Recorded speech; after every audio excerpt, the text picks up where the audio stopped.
Okay, here's another one of those lovelies. Empirical formula. So I'll do the easy bit first and then throw you in with the hard bit. So empirical formula then. That means the simplest whole number ratio of atoms or ions. Lost already? Yeah, that's fine. Let's go with it. So let's look at ethene. This is ethene here. It has 2 carbons and 4 hydrogens. Therefore, its molecular formula is C2H4. That's not rocket science. Yeah, cool. Empirical formula is the simplest whole number ratio. So really, for every carbon, there are 2 hydrogens. So it's breaking it down to the lowest form it can go in. So I could just divide both of those by 2, really. So that means 2 by 2 is 1, so that's 1 carbon, and 4 by 2 is 2, leaving us CH2. So for every carbon, there are 2 hydrogens. Now the molecular formula of ethene is C2H6. So the empirical formula is, so what can we lower it down to?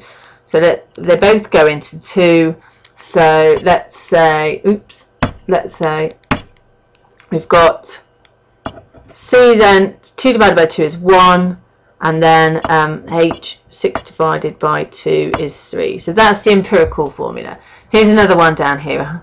C6H12O6. What's the common denominator? Well, 6 in this case. So 6 divided by 6 is 1. 12 divided by 6 is 2. And 6 divided by 6 is 1. So there is the empirical formula. Molecular formula, so how many carbons, hydrogens and oxygens it's actually got, and then the empirical formula, the sort of ratio. Right, that's okay, we can cope with that, but now we need to go on a little bit more. So if you looked at a chemical compound in a bit more detail, you can find out how much of each element there is, and then you can work out the formula. So let's go to a question. What is the empirical formula of this compound? So they'll tell you, look, it's got this much carbon, this much hydrogen, and this much oxygen, and you've got to work out what the empirical formula is, i.e. the lowest common denominator. Right, it's quite simple. Let's look up in our lovely periodic table what the carbon mass number is, the top number, remember, because that's always good, and then you divide by it. So let's hope my pen works. 2.4 divided by 12. Okay, stick it in a calculator. Fab. I'm not going to demonstrate that. I think we can cope with that. It equals 0.2. Oh, 0.2. That looks like 2. Right, next one, hydrogen. 0.4. Look at the top number of hydrogen. You should all know it is 1. So 0.4 divided by 1 equals 0.4.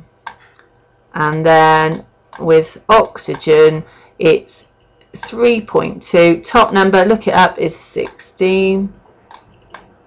Divide it by that then, and you'll come out right there, 6 right there, and you'll come out with 0.2. Can she get it in there with that? Oh yes, look at that. Right, 0.2. So there's the ratio, 0.2 to 0.4 to 0.2. We've got to turn that into whole numbers.